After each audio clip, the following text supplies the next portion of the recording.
To some of you, I am your daddy.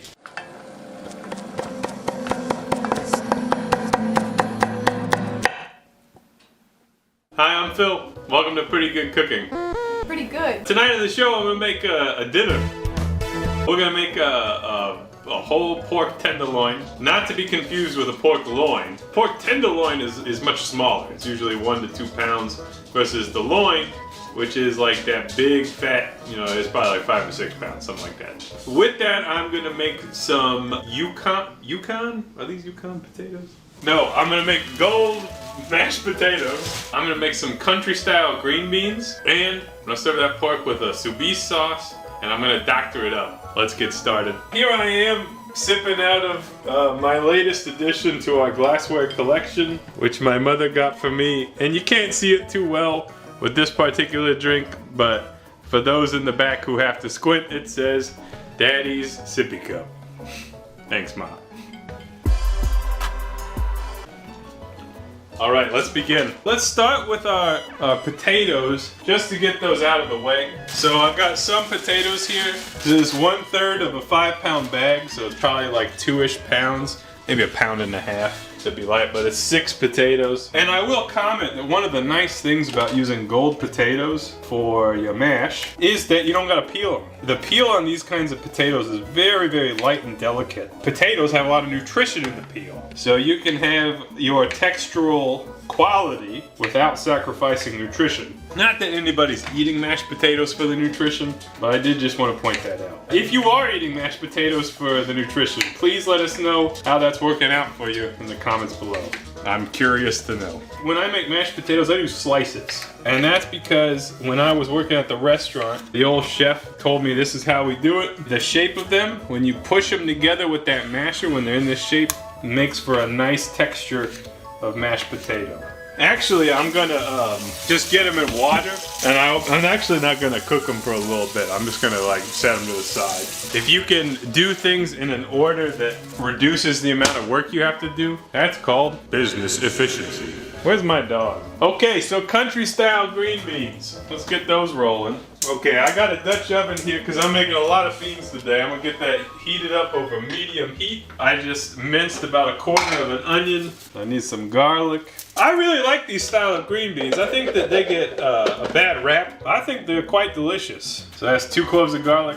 You might want to use more if you ain't got that fresh garlic. This is from my garden, so it's powerful. Okay, now I'm gonna use some miscellaneous discount bacon from my freezer today. I think that's appropriate for country beans. I do have nicer bacon. I have bacon from the farm, but I feel like that's almost inappropriate for this application because, you know, these beans ain't fancy.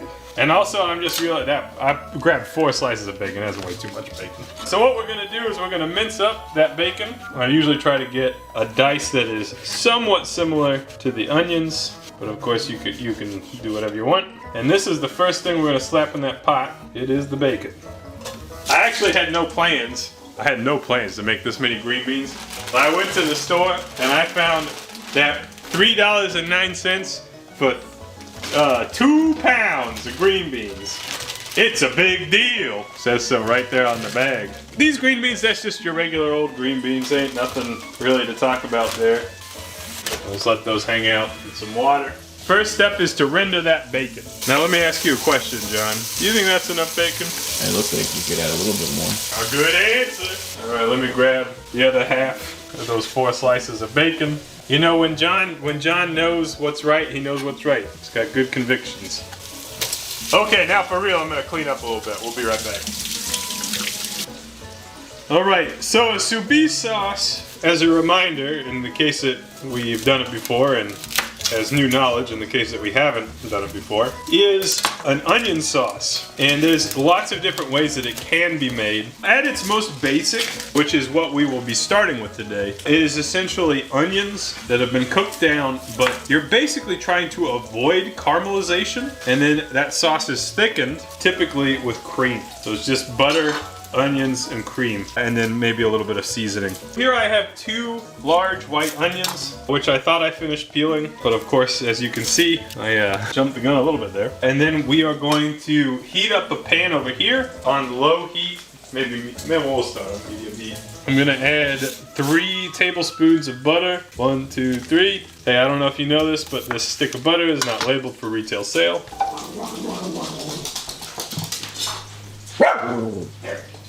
And then we are going to thinly slice these onions. It's one of those things where the actual slice doesn't matter too terribly much because we are going to blend it up at the end. You can see the butter has not even completely melted yet. That's okay. We'll just go ahead and pop those in there and get those cooking down. I personally, so I'm not an authority on anything, but I will comment that, caramelized onions are delicious. So, if you do end up caramelizing them, who gives a shit? Maybe your sauce will taste better. But I do want to give you that context that like the sauce is traditionally like a white or off-white color. So it is what it is. So I'll be spreading those out like so, and we will let them cook on medium-low heat. My bacon's not completely fried, but it is making progress. But there is some nice browning, and certainly, as you can see, there's some nice rendered fat. So we'll go ahead and add in our onion and garlic. And we'll let that go for a couple more minutes. Let's give our onions a little toss. We'll be back soon with updates on this dish, which is currently mostly onion. Okay, so I'm happy with our accompaniments for the green beans. And I will tell you something I did off camera, which is a particular strategy of mine. It's not anything earth-shattering. But frequently when I'm cooking bacon in this capacity, when it's close to the end of the fry, I like to crack black pepper directly into there and kind of get that bacon grease seasoned with some of the fresh oils from the black pepper. You probably wouldn't have known that in any capacity had I not told you, but John was insistent that you know the full truth. Here are our 2 pounds of green beans. It looks like a lot because it is a lot, but I will remind you that green beans, much in the opposite manner to ballpark hot dogs, will shrink when you cook them. And we can go ahead and fill this up with water. Many recipes you'll see will say to use prepared chicken broth. I think that is a horrible waste of money. And in fact, in this application, which is a very humble, this is not a pretentious dish by any means, we're gonna use Knorr and water as our chicken broth today. I'll go ahead and give our green beans a once over with the chicken bouillon. Here is our fresh tap water from the tap. Now you'll notice that I did not completely submerge them. I am hoping that they cook down a little bit. This should be sufficient, a sufficient amount of liquid. I will also add some salt. Even though the bacon does have a considerable salt content, the last time I made these, I got to the end and had to salt it some more. So there's some salt. And then we will add a little bit of red chili. I actually think that this mild Aleppo pepper is perfect for this application. If you have the big generic red chili flake, such as this, that would be just fine. This is just a little bit sweeter. I think it has a nice taste. I'll also comment that one other thing you could add if it is to your taste. You could add a little bit of brown sugar. That's not to my taste, so we ain't gonna do that. We're gonna take this bad boy and move it to the back burner, which is probably where I should have put it in the first place. And we'll bring it to a simmer, and we're gonna cook the ever-living bejesus out of these beans. Quick update on my sous vide. You can see that I have successfully caramelized just a couple of onions. That was not my intention, but here we are.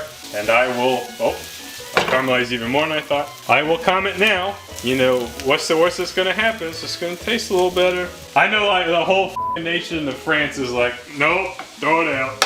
I don't live in France. So, yeah. So I'm gonna keep cooking those onions. I'm gonna cook them a long ass time. The whole point of this is gonna be to kind of get to the point before they caramelize, but they're fully cooked, and then we'll blend them up with cream. And that's it for now. Just been cooking onions for a little bit. By the way, I'm also preheating my oven to 400 degrees. That is for our pork. Okay, our onions clearly caramelized a little bit, but they're not fully caramelized, and that's fine. So we should have kind of a pale, off-white, maybe a little bit brown sauce. To this, we're gonna lower that heat down way low. We're gonna add 1.5 cups of heavy cream, which I'm gonna eyeball, and in this particular container, that's hard to do. There's a pint of cream. If I don't get it exactly right, I don't care. The rest is gonna go in the mashed potatoes. So what we're gonna do is bring this to a simmer. What you'll notice is that for my pan, it was hot enough that it simmered almost right away. So we're gonna just let that simmer for a couple of minutes for these two to marry in flavor, and then we'll blend it up. We'll be back soon with more updates. Okay, this is ready for the blender. I'm saying that because the cream is thick and I got a gooey mess here. So let's go ahead and pour it down the sink. Ha ha ha ha ha. Just kidding. Put it in my blender and let's give it a whirl.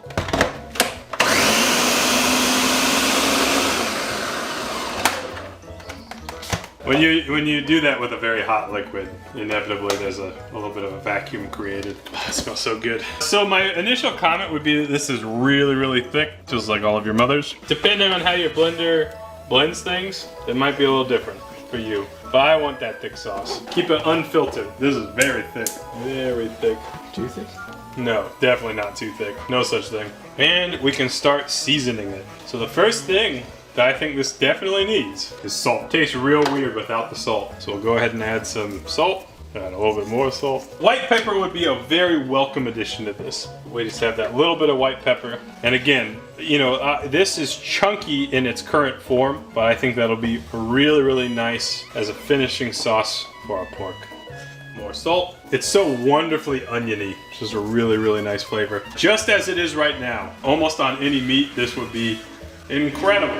But you know, we're not satisfied with just the basic version. This is fine cooking with John. So I am gonna get some mustard going in this and also some fresh thyme. What mustard will we use today? Let's go ahead and get some mustard there. The heat is too high. This is stone ground mustard, which you can see we have not compromised the appearance of this too much, but I do think it'll be quite nice. Mustard, another taste. Oh yeah. Now I'm gonna take this off the heat while I run outside and grab some fresh thyme. I'm just gonna grab it, I'll be right back. Here's my fresh thyme that I have washed and stripped. We'll get that in our sauce. And so our sauce is done for now. So we're gonna go ahead and take this off the heat and just look at that beautiful blob of cream. In an ideal world, if you had like a really large stove, you would actually just leave this to keep warm on the back burner. But I'm out of room on the stove, so I'm just gonna throw it over here and we'll deal with it later. And in the meantime, I'm gonna get my potatoes boiling for the mash. Let's give our country beans a quick check just to see how they're doing. I'm on a nice simmer here, and you can see that the beans, you know, if you were cooking them like a conventional Yankee, you would say, oh, these beans are cooked. But a true country boy would say, that's medium rare. Ain't nearly soft enough. Let me keep going. Okay, so what does that mean for us? It's definitely time to do a reset, clean up the kitchen a little bit. Got my mash started in the back. Now I'm gonna do my tenderloin in a cast iron, and then we'll finish it in the oven. But I wanna get my mash most of the way done. I think this will probably take 15 or 20 minutes to actually cook. So I wanna get that mash started before we get there. Green beans certainly could go longer. The fact that they are still bright green is an indicator that they are not yet country beans. Country beans should be, you know, kind of brown. So we'll be back soon with more PGC! There's now enough room on my stove for us to start on the tenderloin. So in my cast iron skillet, I'm gonna get some lard going so as to cook the pork in its own fat. I'll move the green beans off the stove. They're not brown, but they're so tender that I don't want to cook them no more. So they're good. So while this is heating up over here, for searing, I will remind you, we preheated the oven to 400 degrees. And we are gonna get the tenderloin prepared. So here's my tenderloin from the farm. They didn't feel like putting the weight on this one, so I'll tell you that it is around 1.5 pounds, maybe a little bit light. Okay, potatoes finally boiled. Now it is an interesting shape of meat. Someone might write a memoir called The Shape of Meat. So initial comments, you know, we have this very cylindrical and tapering piece, and then a longer piece here. When we sear it, we'll try to get it so that it's as flat as possible on this side, but we will have to curl it in the pan in order for it to all fit. So the very first thing that I will do is to pat this dry with some wet paper towels because my hands are wet. That's fine. Pat it dry. And by the way, this is a very nice piece of pork, in case you were wondering. And we will just season it initially with salt and pepper. I think what I would like to do today is to just do the salt and pepper for the sear. You move it around the pan a little bit. And then I want to add some seasoning after we sear it. With the idea that I think that the seasoning is more likely to burn on the initial sear, but we can maybe avoid that by seasoning it after the sear. And if you take a look over at that there pan, you can see it's already smoking a little bit. Which means it's just about ready for our sear. Ready to go. You see I curled it so it can all fit in the pan. So we will keep an eye on this, but the goal will be to get a nice browning on the outside, which involves leaving it alone for a little bit. So more updates soon. Okay, so that side seared really, really fast. Look at that nice browning action. I'm gonna hit this with the piggyback rub, which is a custom blend from Tripping Vittles. And I just wanna get some seasoning on there just to get us going. And we might need more, but I think that'll be nice. Here it is, piggyback rub. And I'm not gonna worry so much about searing the other side.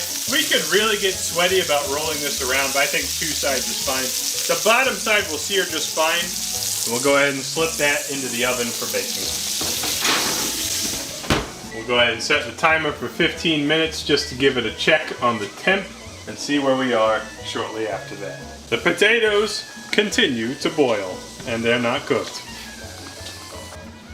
Okay, my potatoes are cooked. I tested them by sticking them with a fork. I'm gonna go ahead and drain them.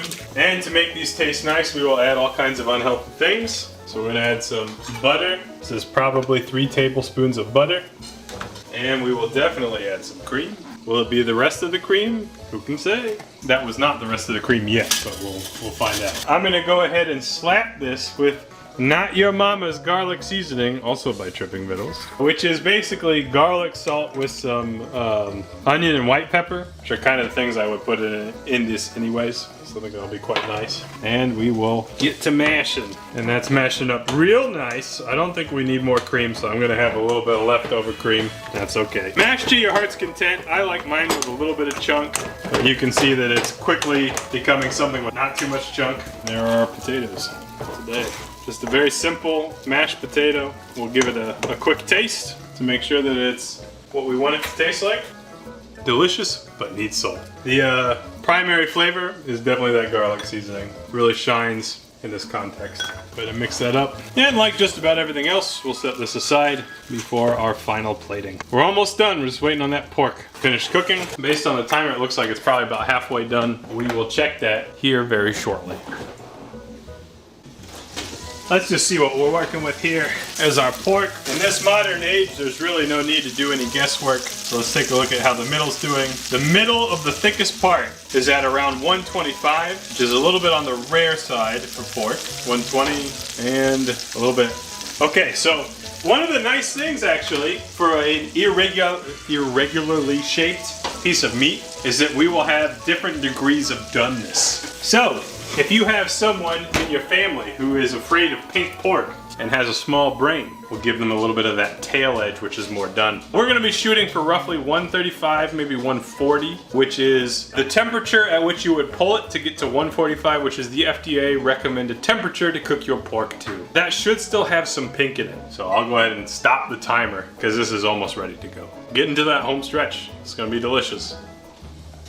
Okay, so our pork is done. We are gonna let this rest for a little bit. I'll show you we do have a nice sear on the bottom as well. And probably after a couple minutes, we'll go ahead and cut this up. I have my sauce reheating over on the side here. You can see now it is even thicker than ever before, just like your mom.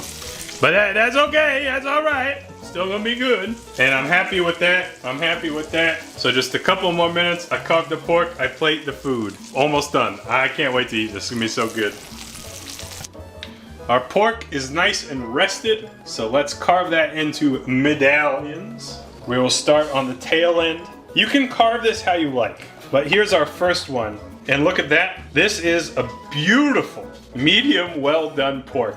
We could have actually made this more rare and it would have been just fine. So this is an example in which the thermometer did not give us a complete picture of what we were working with. And as we work our way about halfway through the tenderloin, what you'll see is that we're more and more white. Because this is heritage hog meat from that beautiful farm, it will be a little bit more red than what we would conventionally see with macro farming pork. So even our very well done end of the pork has just a tiny little bit of pink color, which is of course what we know as a sign of quality. Plating is up to you. You can plate to your desire. What I'm gonna do is I'm gonna scoop up some of our sous vide, like so, and I'm gonna actually plate the pork in the sauce so that it kind of nestles. And what we'll do for that Instagram photo finish is we'll pick 2 medallions like so, and I'll kind of put one on top of the other. I think that looks f***ing nice, thank you very much.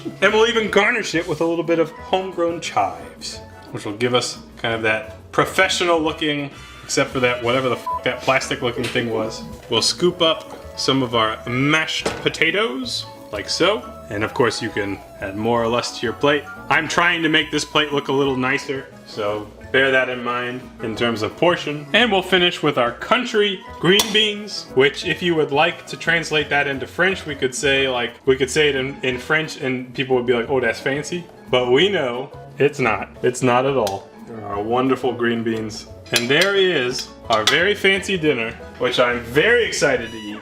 And what could be better than pork and beans with potatoes? Because that's what we made today. And there it is. So, let's try it out. Let's grab some of that beautiful pork tenderloin cooked to protection. Cooked to protection in our sauce.